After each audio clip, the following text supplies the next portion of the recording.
pleasing sacrifice. Lord, I offer you my life.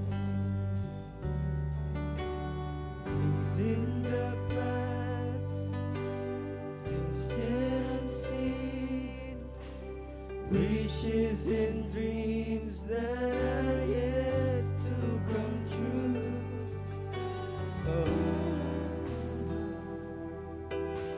And all of my plans, my heart and my hands are lifted to you.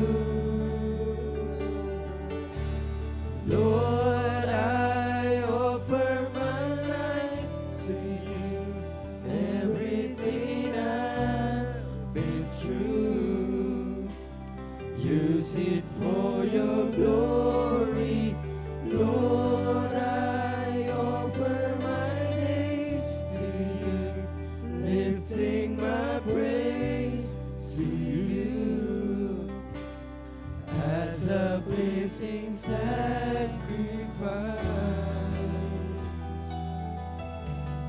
Lord, I offer you my life. Lord, I offer my life to you.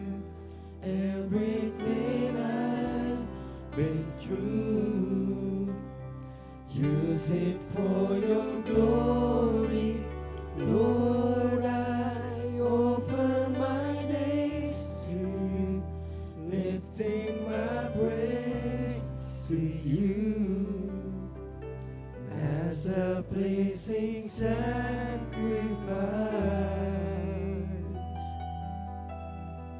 Lord, I offer you my life. Lord, I offer you my life. Palakpakan tayo kung Diyos.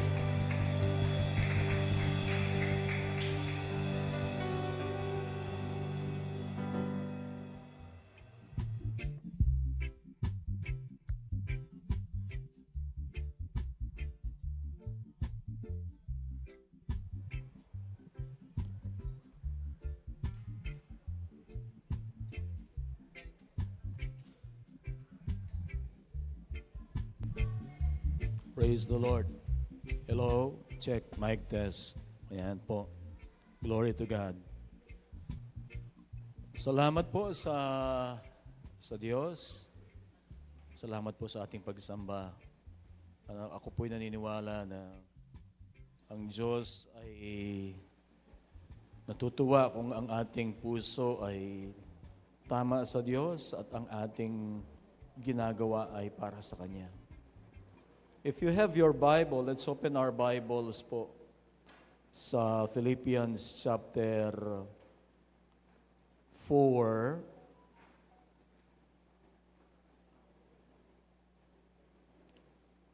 Verses 5 up to 19. Mahaba po ng konti. Philippians chapter 4, verses 5 up to 19.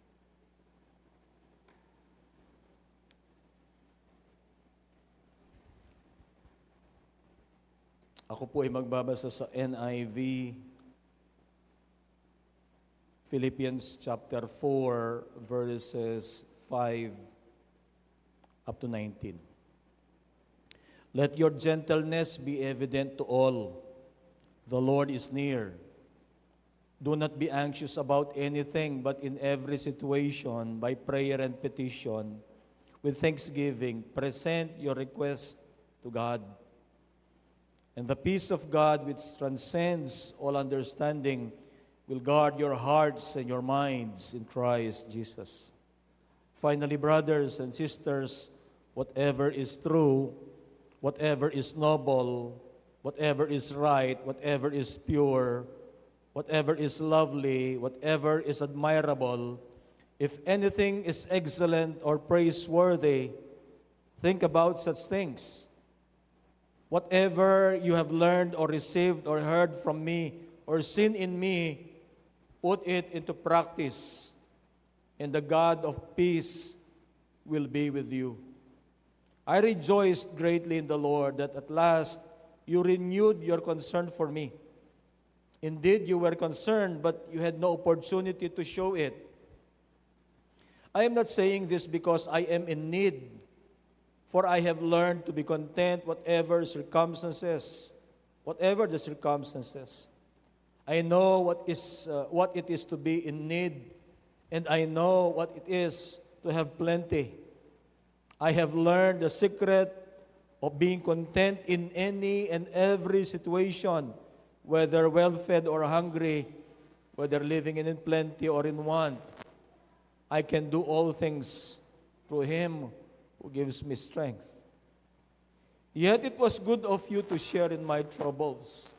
Moreover, as you Philippians know, in the early days of your acquaintance with the gospel, when I set out from Macedonia, not one church shared with me in the matter of giving and receiving, except you only. For even when I was in Thessalonica, you sent me aid more than once when I was in need. Not that I desire your gifts. What I desire is that more is credited to your account. I have received full payment and have more than enough. I am amply supplied now that I have received from Epaphroditus the gifts you sent. They are a fragrant offering, an acceptable sacrifice pleasing to God. And my God will meet all your needs according to the riches of His glory in Christ Jesus. Let us pray. Panginoon, kami po ay nagpupuri at nagpapasalamat sa iyo. Salamat po sa pagkakataong ito na kami pwedeng sumamba at magpuri, magpasalamat sa inyo. Inihiling namin, O Diyos, ng banal na Espiritu ay kumilos sa aming pong mga buhay. Lord, we continue to humble ourselves before you. Our desire is to honor you and to give glory to your name, even as we worship you today. Our desire is for you to be lifted up, Lord God. Our desire is for us to have instruction and inspiration from you. And we humble our hearts, humble ourselves, Panginoon, na sa aming pakikinig ng iyong mga salita ay, Panginoon, makatagpo ka namin, Panginoon, na mababa ang aming mga puso at nagnanasa na magpasakop kung ano ang iyong kalooban para sa aming mga buhay. Lord God, we honor you, Lord. We thank you. We bless you. We're expecting great and mighty things from you this morning. Salamat po. Sa iyo lamang ang kapurihan, karangalan at kaluwalhatian, Panginoon. This is our prayer in Jesus' name. Amen. Purihin ng Panginoon. Ang sabi po ng Philippians chapter 4 verse 13, I can do all things through Him who gives me strength. I can do all things through Christ. And these are the words of a confident man. Biruin mo, sasabihin mo, I can do all things through Him. Makikita natin, even though this man was confident, he was not confident dahil sa kanyang mga kakayahan. Maliwanag po ang kanyang sinasabi that he was confident and he can do all things because of Christ. Amen. These are the words of a man confident sa kanyang kalagayan. Pero kung titingnan po natin, pag-aaralan natin further, we know that this man is in prison. The context of this, nung sinulat po ang Philippians, he was in prison. At sinasabi niya, I can do all things through Him who gives me strength. Paano niya magagawa ang mga bagay-bagay na kung saan ay nandoon po siya sa kulungan. I can do all things through Him who gives me strength. The words of a confident man, but also the words of a man locked in prison, awaiting for a decision doon po sa kanyang kung pamamatay ba siya o hindi. Makikita po natin ang kanyang sitwasyon. He didn't let his situation deter him in serving God. Napakaganda, ano po? Hindi nagdidikta ang kanyang kalagayan kung siya ba ay maglilingkod sa Diyos o hindi. Nakakulong siya, pero decided siya, maglilingkod ako sa Panginoon. I can do all things through Him who gives me strength. At kahit nandun po siya sa kulungan, he will fulfill the call of God in his life. Kaya sinasabi po niyang, I can do all things through Him. Ang central theme po ng mga epistles, prison epistles, ay confidence in Christ. Yung pagtitiwala mong matibay na kay Kristo, something that underscores or gives importance doon po sa katapatan ng Diyos. Ano po, tapat ang Diyos kahit na ano ang kalagayan natin, ano ang sitwasyon natin. Ini-emphasize po nito ang katapatan ng Diyos. Ano po? At yung ability ng Diyos na i-revive po yung ating dry and battle-weary souls. Minsan ganun po sa buhay natin, ano? Nararamdaman mo parang dry. Nararamdaman mo, no, you are, it's as if you are in a battle at yung labanan ay parang hindi matapos-tapos, parang pagod ka na. Sinasabi po ng mga sulat na ito, na ilagay natin ang ating pagtitiwala sa Diyos. Amen. Amen po ba doon? At ini-emphasize po, Paul underscores or give emphasis to the faithfulness of God. Nagpapaalala po ang Apostol Pablo that no matter what we face, God is with us. Amen.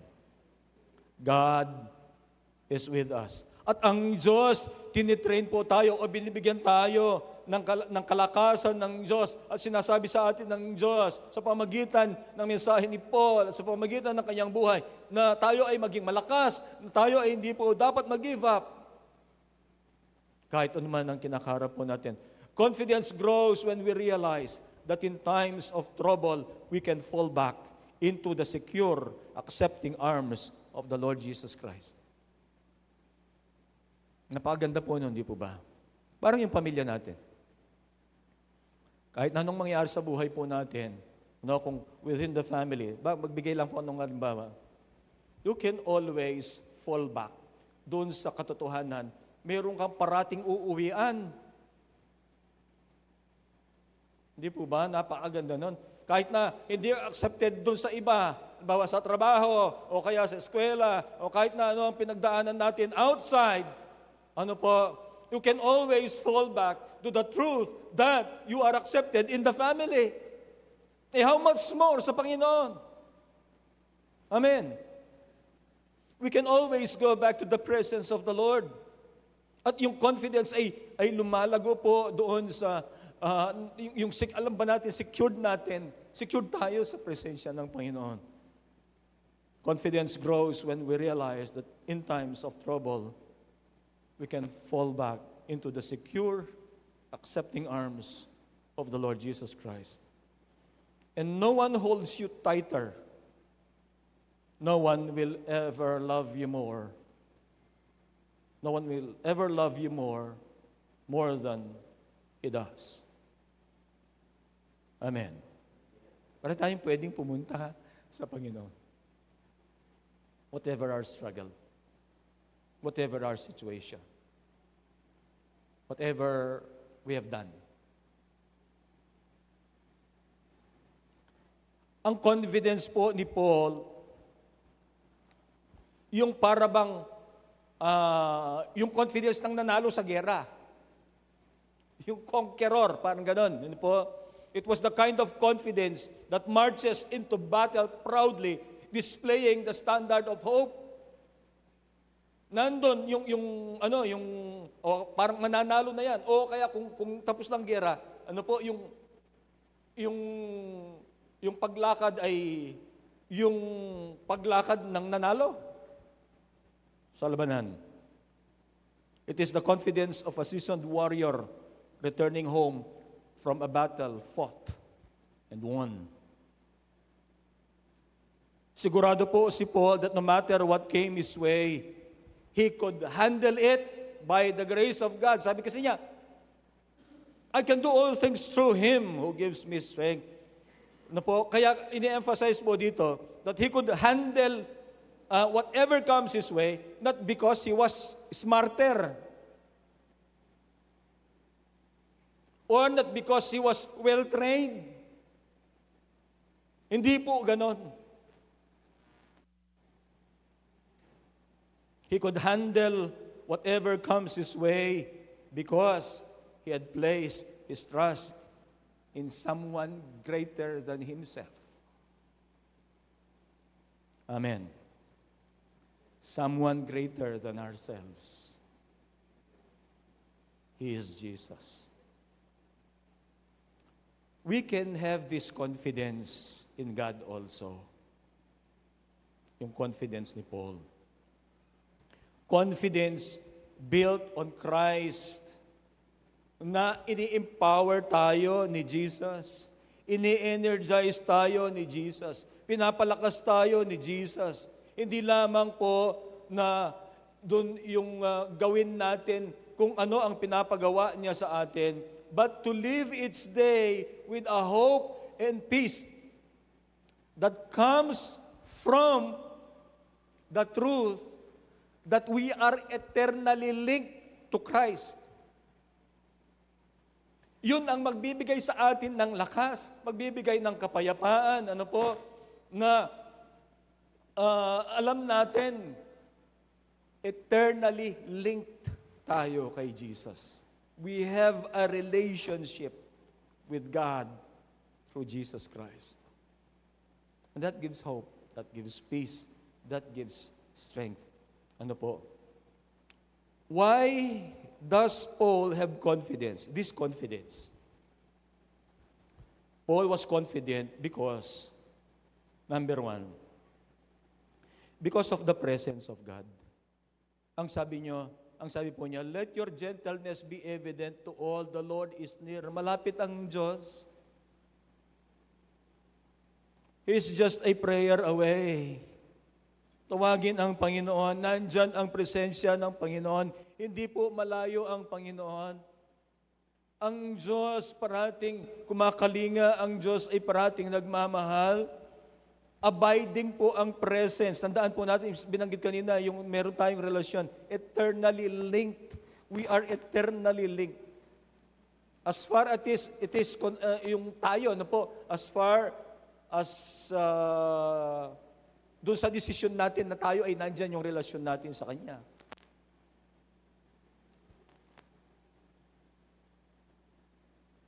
His ever-abiding presence will always be with us. Nandyan po parati ang presensya ng Panginoon. Ang sabi po ng Deuteronomy 31 verse 8, I think kailangan po ninyong tingnan yan. The Lord Himself goes before you and will be with you.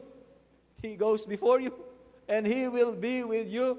He will never leave you nor forsake you.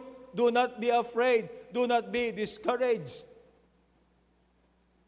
Deuteronomy 31:8. Si Paul, binanggit po natin kanina, restricted po siya by human chains. Hindi naman siya pwedeng umalis-alis dyan. Nakakulong nga, nakagwardya. But spiritually, he was free. Marahil nandun, dumadaan po siya doon sa makitid, makipot na daan. Ano po? Alam po ninyo, nagpa-practice ako mag-drive. Pag makitid yung daan, ninenervous na ako, hindi ko na alam kung paano. And Paul was in a narrow road. Ano po? Rough road.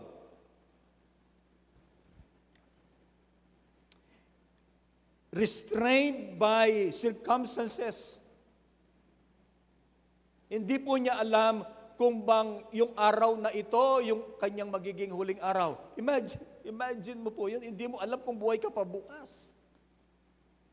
Na anytime po yung hatol ibababa pagkatapos. Bukas pala papatay ka. Unsure of tomorrow.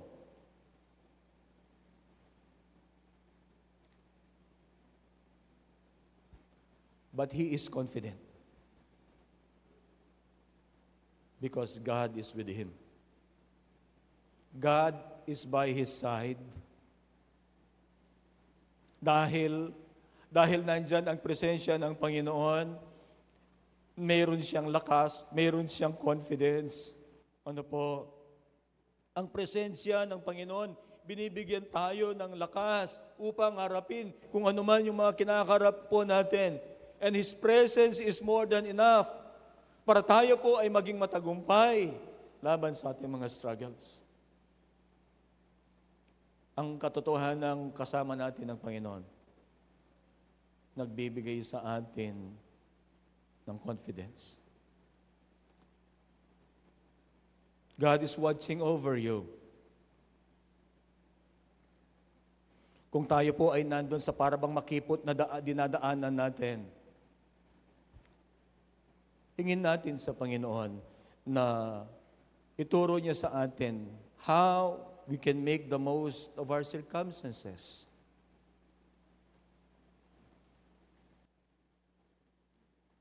Ang presensya ng Panginoon ay nagbibigay po ng lakas sa atin. Kakayahan upang harapin ang mga parang mga imposibleng kalagayan natin. Tandaan po natin, para mas ma-appreciate natin ito, Paul was in confinement. And he used this confinement to give glory to God. Biruin mo po.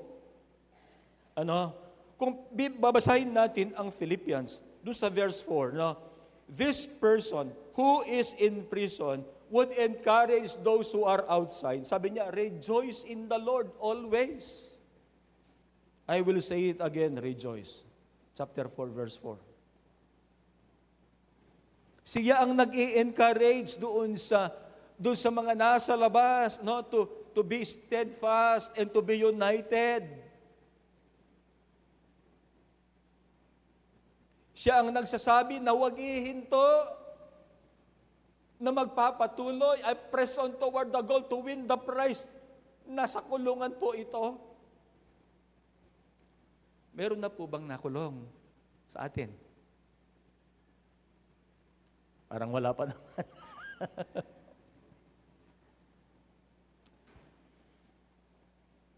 Mahirap po, kahit iisipin mo lang, hindi ka mahirap. But he used this confinement to glorify God. Ano po? We make the most of our situation. Siya, he made the most of the situation that he had.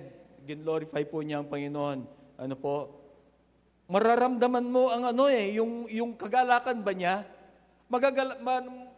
Mararamdaman mo sa mga sulat po niya, yung pagsisikap niya na ipagpatuloy ang kanyang pananampalataya. Ini-encourage niya yung mga nasa labas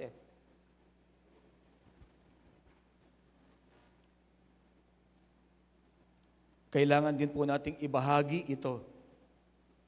Ibahagi ang alin?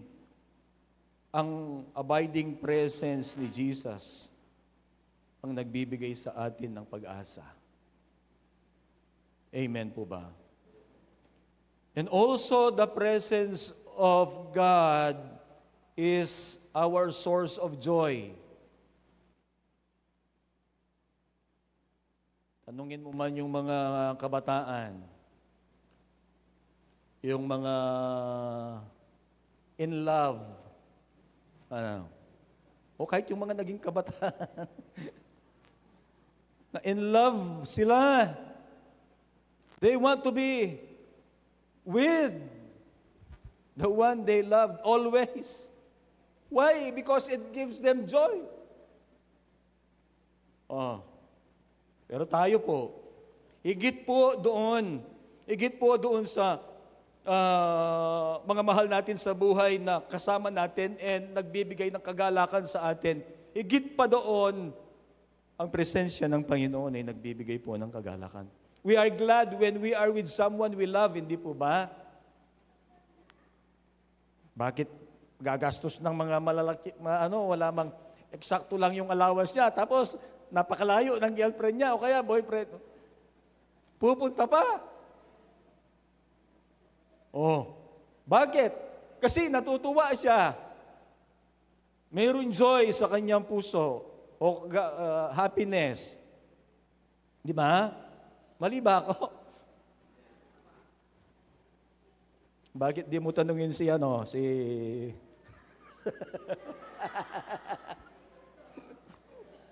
Joke lang, Dodoy. We are glad when we are with someone we love.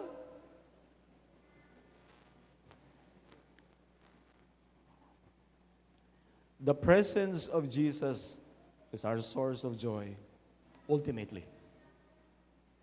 Ano po?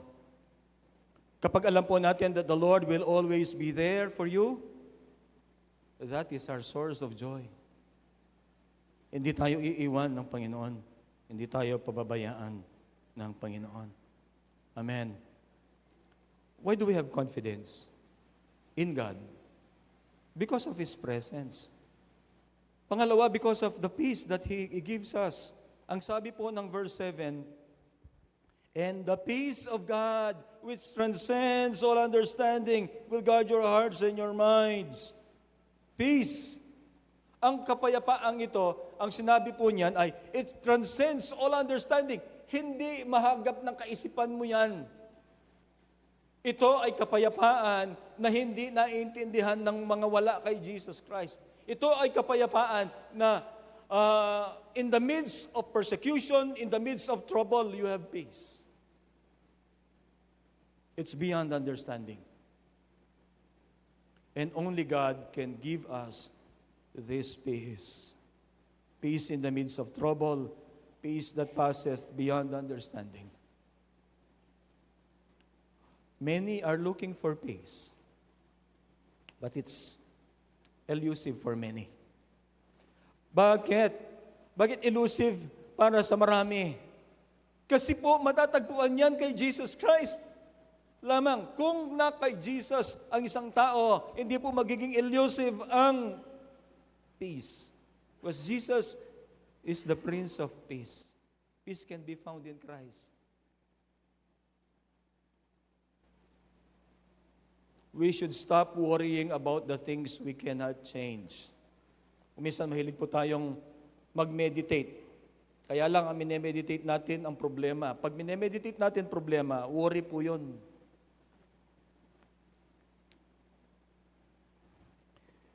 Meron pa ba tayong magagawa doon sa mga bagay na wala naman tayong kontrol? Meron pa ba tayong magagawa doon sa mga bagay na hindi naman natin mababago?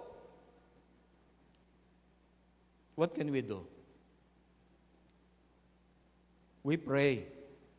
Ang sabi po ng Matthew chapter 6 verse 25, therefore I tell you, do not worry about your life, what you will eat or drink, or about your body, what you will wear.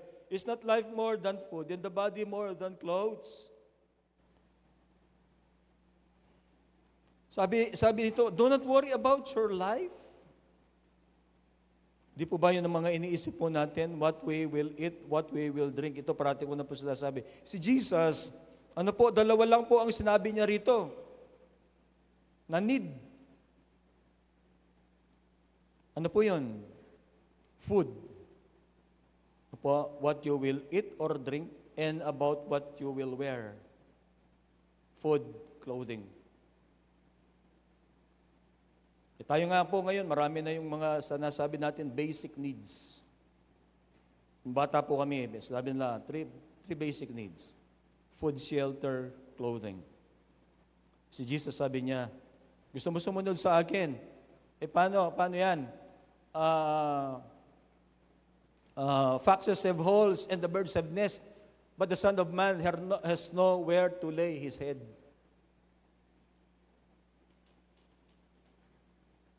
At marami na tayong needs na po as yung nag-progress po yung technology, ang dami nating needs. We cannot live without. Di tayo pwedeng walang kuryente. Di tayo pwedeng walang internet. Di tayo pwedeng walang mineral water. Pwede pa ba? Sasakit na yung mga tiyan natin. Pero dati, kahit saan lang, sa poso. Naglalaro ka, tapos mayroong poso dyan. Tapos minom ka, bomba niya. Minom ka. Ngayon, hindi na. Pag nakakita ka ng posong ganyan, hindi ka iinom.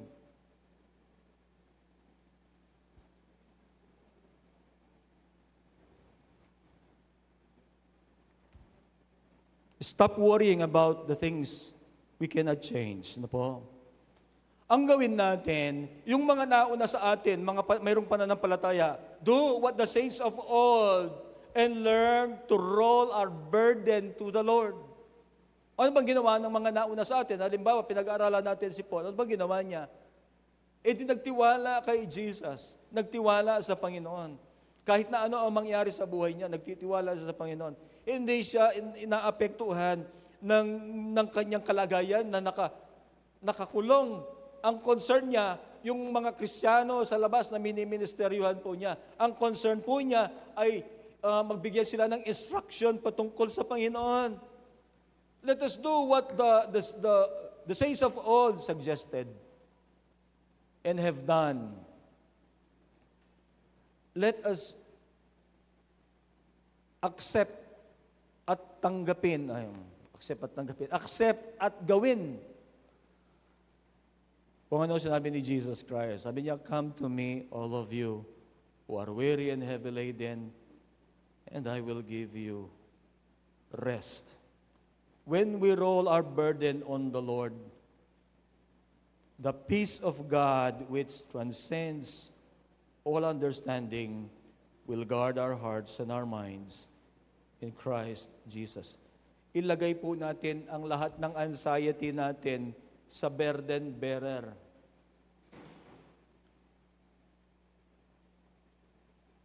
At pagkatapos nating ipagtiwala lahat sa Diyos, we sleep in the confidence that the same God who breathed life into us. Sino bang nagbigay ng buhay sa atin? Sang Diyos, di po ba? Yung hininga. The same God who breathed life into you is watching over you every minute, every second. Ang sabi po ng Jesus, who of you, by worrying, can add a single hour to his life? Can we add a single hour to our lives when we worry? Ako po, iniisip ko, hindi tayo makakapag-add. Sinabi na kasi ni Jesus kayo, it's a rhetorical question. Hindi mo madadagdagan yan. Baka mabawasan sa pag-worry natin. Ano po? Baka mabawasan pa dahil sobra tayong sa worry. Ang sabi ni Peter, cast your anxiety on Him, for He cares for you. Let us bear in mind that God cares for us. He breathed life into us. Ano po? And He's watching over you every minute. And Peter is saying, cast your anxiety on Him. He cares for you. He loves you. At yun po ay nagbibigay ng sa atin, parang assurance sa puso po natin. Paul is confident because of the peace of God that he experiences every minute. kahit po siya ay nasa prison. Ano po? So we are confident of the Lord. We are confident in God. Una po, dahil ang presensya ng Panginoon ay nandyan, ang kapayapaan ng Diyos ay nandyan, ang kapangyarihan ng Diyos ay sumasa atin. I can do all things through Him who gives me strength. Ang ibig pong sabihin niya, ano po, we have a God who is awesome and powerful, a God who works in the sphere of the impossible. Doon kumikilos ang Diyos. Kapag tayo we are at the end of our ropes, hindi kaya kung minsan ay inilalagay tayo ng Diyos doon sa mga bagay o sitwasyon na hindi kaya ng powers natin? Hindi po kaya ganon? Upang tayo ay hindi magtiwala sa ating mga powers, mga kakayahan, kundi tayo ay magtiwala sa Diyos na makapangyarihan sa lahat. At sinasabi ng Panginoon ay, let me take care of it.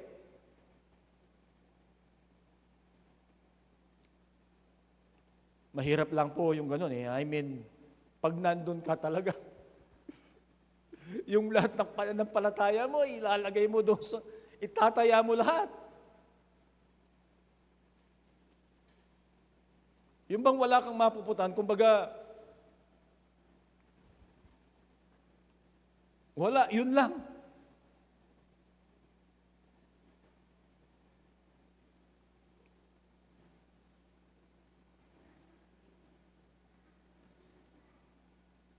I believe tayo po nilalagay ng Diyos dun sa mga ganon so that we will not rely on ourselves, but we rely on God.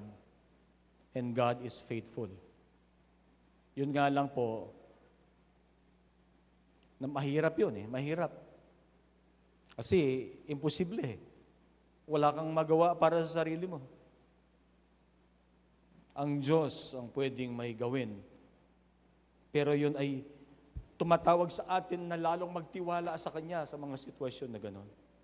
Sa Psalm 46 verse 1, ang sabi po, God is our refuge and strength, an ever-present help in trouble. Ang kapangyarihan ng Diyos ay available po sa mga mananampalataya. At ang kapangyarihang ito na available sa mga mananampalataya, ito po ay awesome power ng Panginoon. Siya po ang ating lakas sa panahon ng discouragement. At siya rin po ang ating lakas kapag ang task o ang problema natin ay it seems insurmountable. Whenever the task seem great. Halimbawa, ano ba yung task natin? Magbahagi ng salita ng Diyos. Sometimes it's a great task for us. But God's power is greater. Amen. Tayo po bilang Pentecostal ay naniniwala sa pagkilos ng banal na Espiritu. Naniniwala tayo na ang Diyos ay nagpapagaling, even our time. Tayo ay naniniwala, na ang Diyos kaya pa rin niyang gumawa ng mga himala at kamangha-mangha sa ating buhay. Tandaan po natin ito, ang kapangyarihan po ng Diyos ay hindi po limitado. Tayo, mga kaisipan po natin, limited. Kung minsan, it's beyond our ability to grasp. Pero ang Panginoon po, ang kanyang kapangyarihan ay hindi po limited. He is the God of miracles. Meron ba kayong inihiling sa Diyos na, Lord, iparanas mo po ang miracle sa amin. Paranas mo po ang miracle sa asawa ko. Do you have a prayer like that? Kaya po ng Diyos. Amen. Our God is not limited.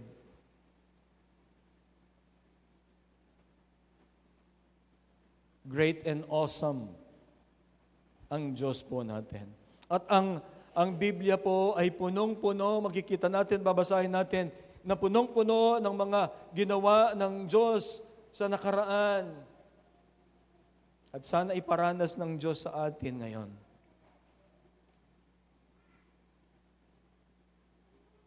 Si Habakuk po, ang sabi niya, Lord, we have heard of your fame. I stand in awe of your wonderful deeds, Lord. Ano raw po? Lord, sabi niya, we have heard of your fame. Lord, gumawa ka ng mga kamangha-mangha noon. Lord, yung dagat hinati mo sa gitna sa dalawa at yung mga anak mo ay nakadaan sila doon. Lord, for 40 years, ikaw ay nagpaulan ng pagkain sa aming bayan. Ang sabi ni Habakuk, sabi niya, Lord, we have heard of your fame. Sinabi sa kanila. At sabi niya, I stand in awe of your wonderful deeds. Namamangha ako, Panginoon, sa mga ginawa mo. Sino bang hindi mamamangha sa mga ganon? Tayo po alam natin. Pero po niyo ang hiling ni Habakuk. Ganda. Lord, renew them in our days. Renew them in our days. Gumawa ka ng kamangha-mangha sa amin ngayon, Panginoon. Gumawa ka, Panginoon, ng mga himala ngayon sa amin. Tugunin mo ang aming mga panalangin. Lord, renew them in our days. In our time, make them known. Sa buhay namin, makita namin sa buhay ng aming mga kapatid ang iyong kamanghamanghang gawa. Makita ng mga tao ang iyong kamanghamanghang gawa sa aming mga buhay, Lord. The power of God.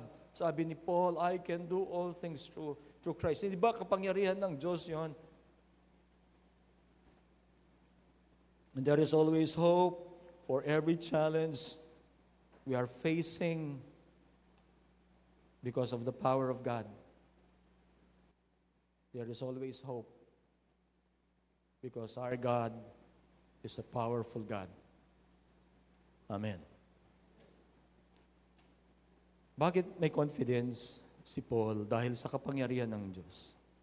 Bakit may confidence si Paul? 4 po yung points natin. Dahil doon sa pangakong provision ng Panginoon, ang sabi po sa Philippians 4:19, my God will meet all your needs according to the riches of His glory in Christ Jesus. God provides. God will supply every need you have perfectly and on time. Amen po ba?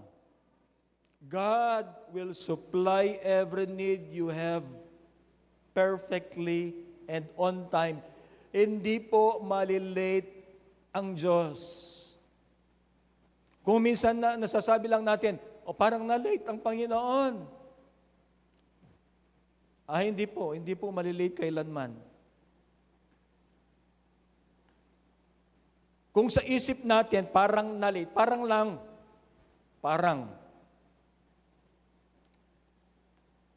Kung yun po ang nasa isip natin, ay ito po yung aking naisip. Hindi po na late. Meron lamang siyang inihahandang mas maganda at mas mabuti para sa iyo. Hindi niya kalooban yung iniisip mo na mabuti para sa iyo. Baka hindi magiging mabuti yun para sa iyo. Magbibigay po ako ng 2 halimbawa ng hindi late ang Panginoon at ang magpo-provide Panginoon perfectly and on time.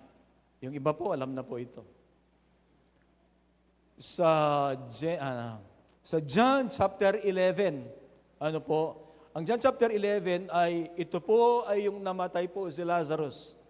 Nagbigay na po ng mensahe ang pamilya ni Lazarus na po kay Jesus, ang sabi niya, ang ganito po ang mensahe, the one you love is sick.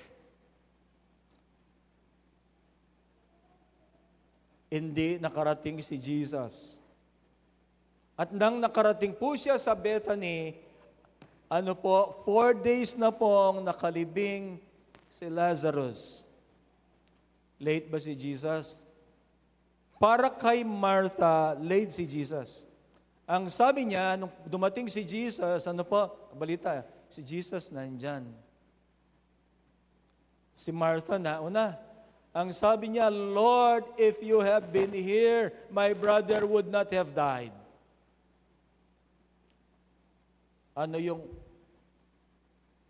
Pag-aralan mo yung salita niya, read between the lines. Lord, if you had been here, my brother would not have died. Lord, late ka. Nagbigay na kami ng mensahe sa iyo. Kung dumating ka on time, baka buhay pa siya. Meron dumating mensahe kay Mary. Lumabas din siya. The same. Lord, if you have been here, my brother would not have died. Para sa kanila, si Jesus kayang magpagaling. And that is true. Hindi ba? Kasi yun ang nag-manifest na eh. Nakita nilang nagpagaling si Jesus Christ. Pero hindi nila alam na Jesus Christ, ang sabi ni Jesus dun sa 11:25, I am the resurrection and the life. He who believes in me will live even though he dies. Sinabi niya yun sa magkapatid. Pero ang iniisip nila, sa next life. Pero meron ng experience yan, si Peter, si John, at saka si James, yung pinagaling yung 12 years old.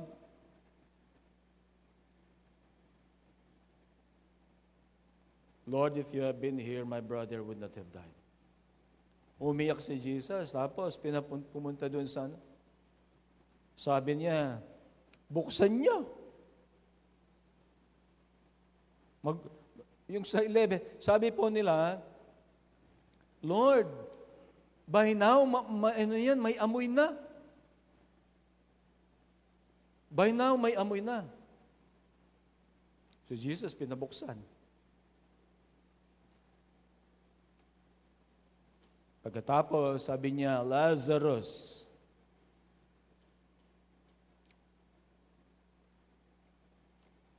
bumangon ka. Bumangon yung tao. Na-late ba siya? Hindi. Na-late. Para kina Mary at saka kay Martha, Jesus was late.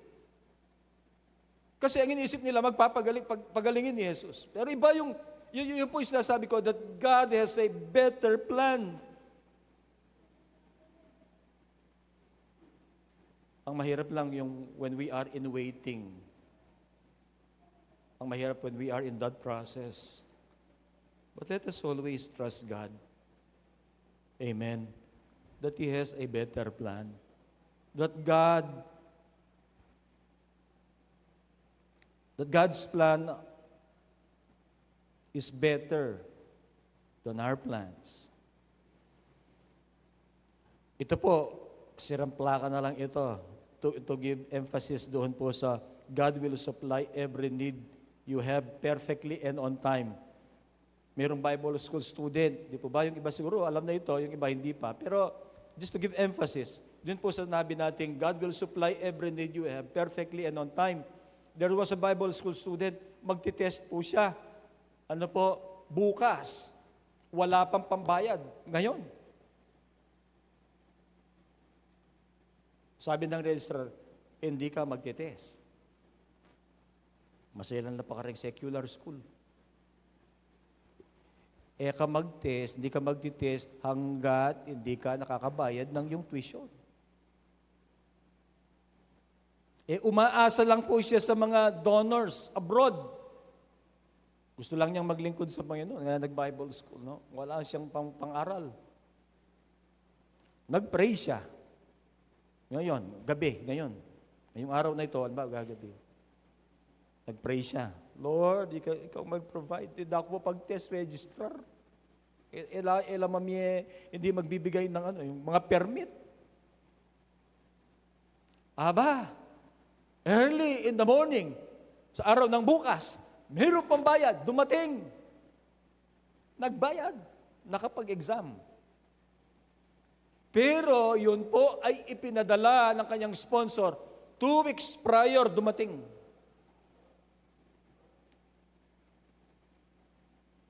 Nagpadala 2 weeks before. Kasi po hindi naman kagaya ngayon, di ba? Diba, meron kang kamag-anak sa abroad. Oh, nagpadala na ako. Pag nakatawag siya ganyan, tingnan mo sa bangko, nandyan na yung pera. Ganun kabilis ngayon. Pero noon, hindi po ganun kabilis. It will take mga 2 weeks, 1 week, 2 weeks. Pag nagpadala ng pera. The point here is, nag-pray siya ngayon, pero yung answer ng Diyos, 2 weeks before. Hindi ba? Hindi ba magaling ang Diyos? He is not bounded by time. Tumugon ang Diyos 2 weeks before, para yan ay dumating on time doon sa estudyante na nangangailangan ng tuition fee niya para pambabayad, para makapag-test siya. Nakakamangha ang Diyos. Ano po? God's promise of provision. Ano po? God will supply every need you have perfectly and on time. Are you willing to wait for Him? To do what only He can do so you can experience what only He can provide. Willing ba tayo na maghintay? O pinipilit natin, Lord! Yan kay balo tapat po. Itaan po makapanay na. Are you willing to wait for God's best?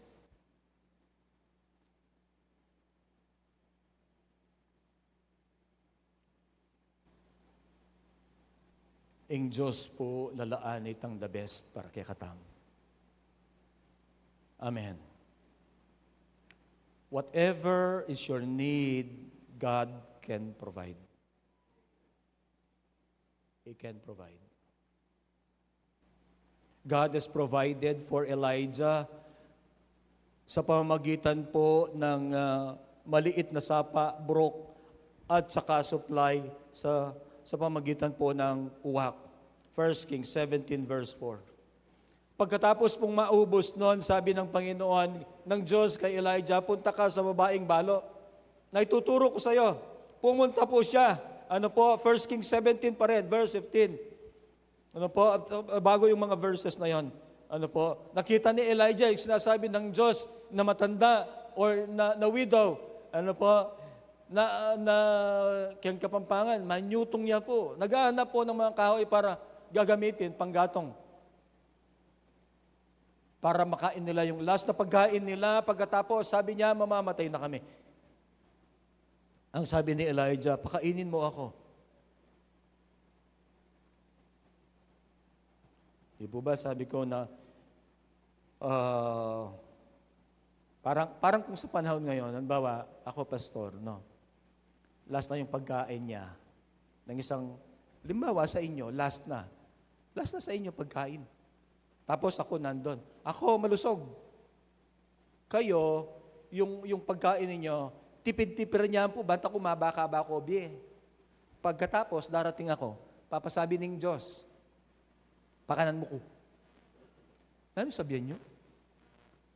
Siguro kayong isip nyo, kamarine, basta hindi ka pa itsura ka na ako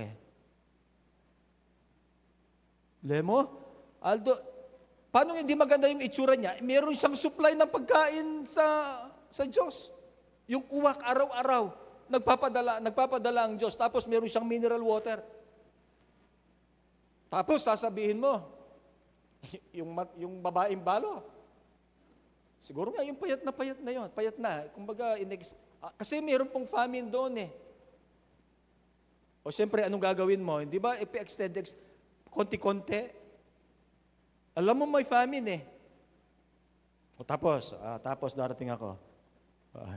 Esther, pakanan mo ko. Ang sabi mo, manyutong ko, pastor, para bang kanita, luto minikya kaming last na pamangan. Kaya ba't matay na kami, ilanak yung pamangan. Kaya ba't sabihan ko? Pakanan mo ko pa. Ako pa ang una. What will you think?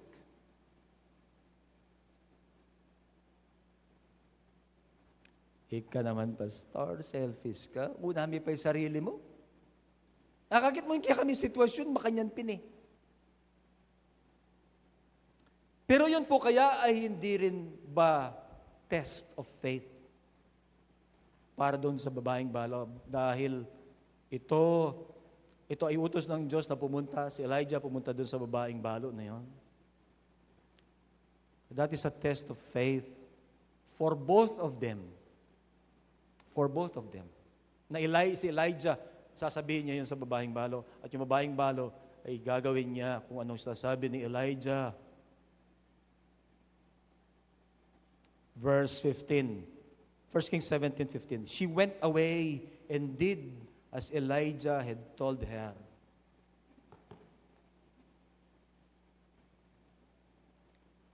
So there was food every day for Elijah and for the woman and her family. Ako inisip ko, that is an act of faith on the part of Elijah and on the part of the woman. Yung babae, she went away and did as Elijah told her. Minsan sa mga faith test na ganyan, makikita natin po ang katapatan ng Diyos. There was food every day for Elijah and for the woman and her family. Kailan natapos yon? Nung magsimula na pong magkaroon ng harvest. Nung pumatak na po ang ulan at magkaroon ng mga pagkain. God will supply every need you have perfectly and on time. We need to learn to give. Amen po ba? Learn to give.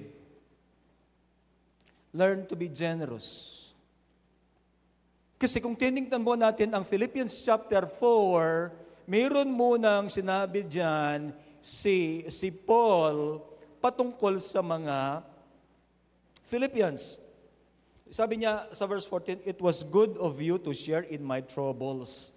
Moreover, as you Philippians know, in the early days of your acquaintance with the gospel, when I set out from Macedonia, not one church shared with me in the matter of giving and receiving, except you only." So there was support, there was giving and receiving for Paul. They have supported Paul doon po sa kanyang ministry. That's the context.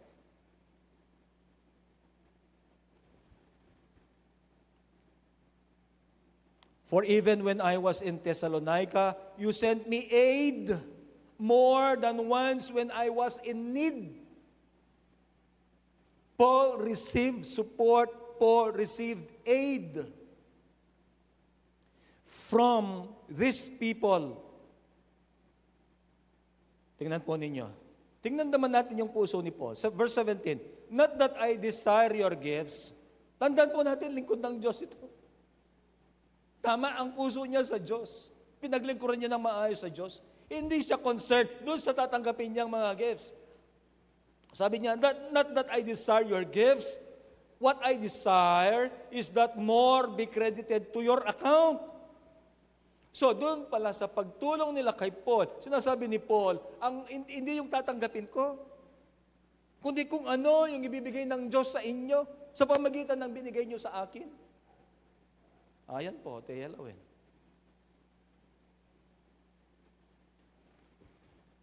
Not that I desire your gifts. What I desire is that more will be credited more be credited to your account. Dito, marami pong mga estudyante at mga natapos na ng ano dito, ng accounting. Puro ano po ito, mga business, credited, account, payment. I have received full payment and have more than enough. I am amply supplied now that I have received from Epaphroditus the gifts you sent. So meron naman silang ibinigay pala. They are a fragrant offering, an acceptable sacrifice pleasing to God. Pagkatapos po nun, doon niya sinabi, "And my God will meet all your needs according to the riches of His glory in Christ Jesus." Bagamat ito po, in-emphasize ko na rin noon ito. Ang verse na ito po ay hindi po siya, "And my God will supply all my needs." Hindi po ganun ang verse na ito. And my God will supply all your needs. Learn to give. And learn to give your best. So that God, who according to His riches in glory in Christ Jesus, will provide the best also. Pwede bang ma-outgive natin ang Diyos?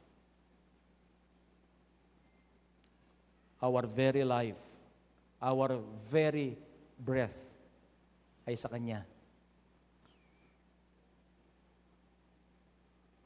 And the measure we use for others will be used to measure us also. There is a promise of God's provision. Ano po? God will provide. Sa mga examples po natin. And even in Matthew chapter 6 verse 33, when we seek the kingdom, these things will be added unto us.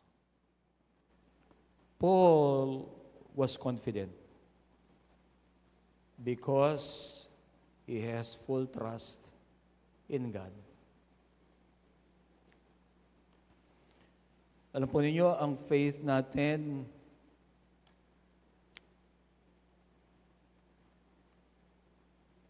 malaking epekto sa buhay natin, malaking epekto sa pag-iisip natin, malaking epekto dun sa mga ginagawa natin ang faith natin.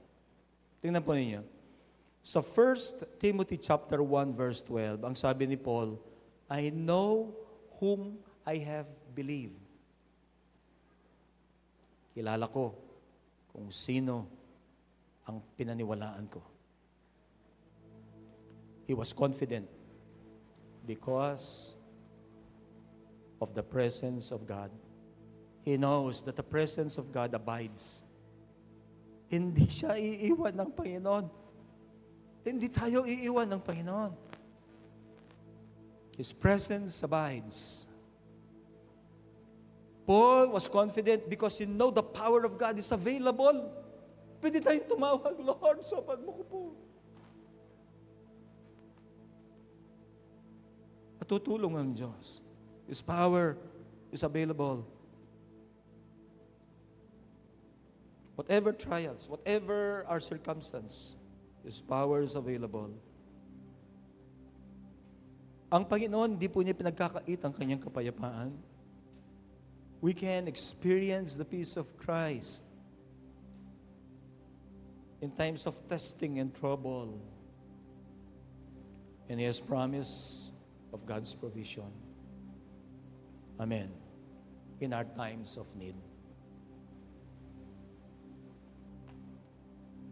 Nagsasabi po ito ng pagtitiwala natin sa Diyos. Pagtiwalaan po natin ang Panginoon. Amen. Save our confidence in God, not on ourselves, not on other people, but on Christ. Amen. Tayo pong lahat ay tumayo.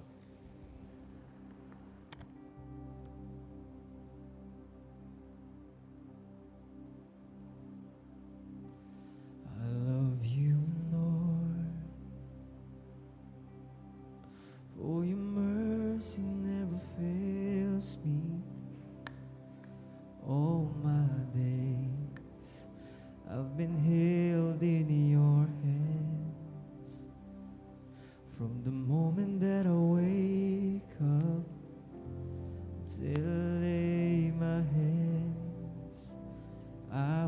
sing of the goodness of God.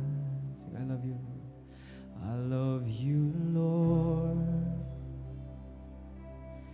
Oh, your mercy never fails me.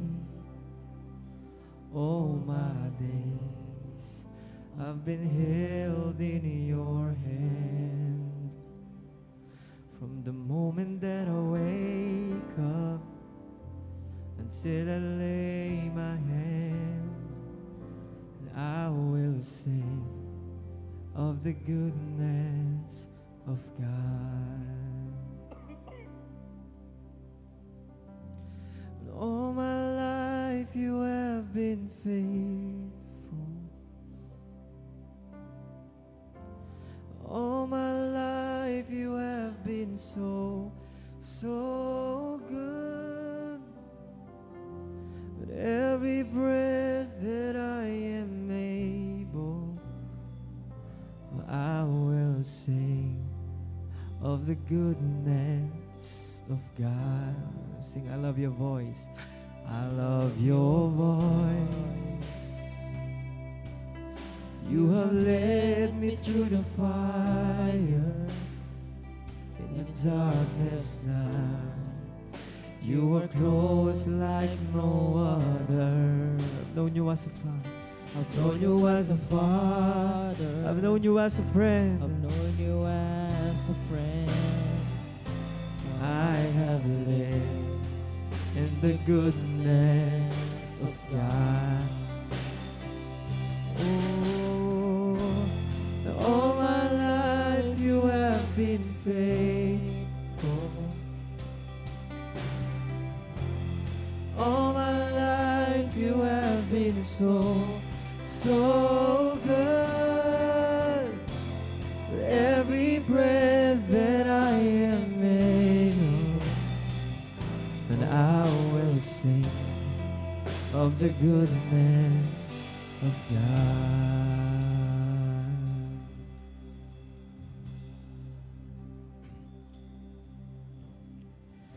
Your goodness is running after, it's running after me.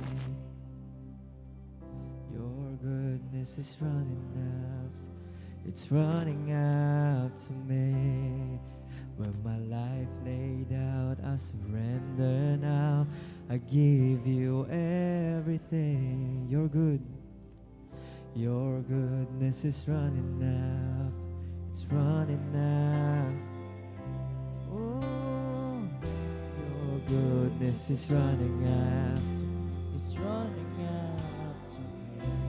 See, you're good. Your goodness is running out. It's running out. With my life laid down, I surrender now. I give you everything. You're good. Your goodness is running after, it's running after me. Oh, your goodness is running after, it's running after me. Your goodness is running after, it's running after me. With my life laid down, I surrender now. I give you everything. You're good. Your goodness is running after, it's running after me.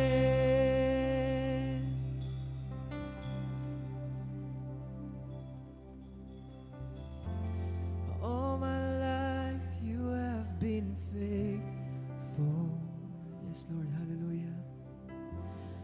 All my life you have been so, so good. With every breath that I am able, and I will sing of the goodness of God.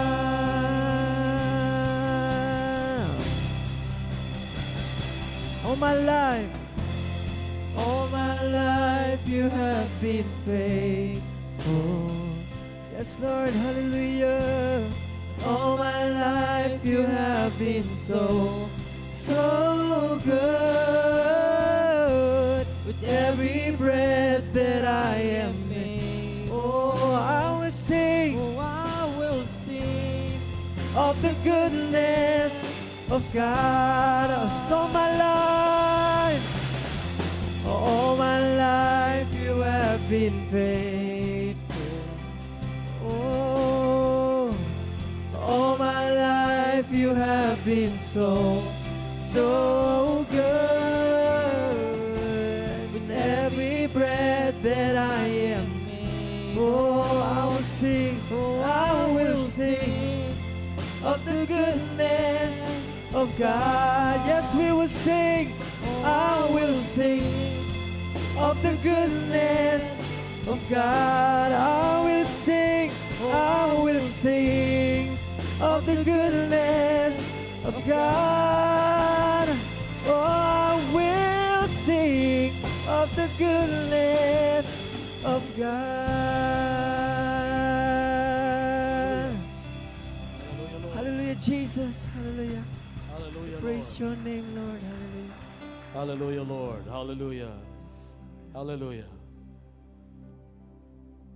Lord, pipiliin naming magtiwala, Ginoong Diyos, kaya kayo.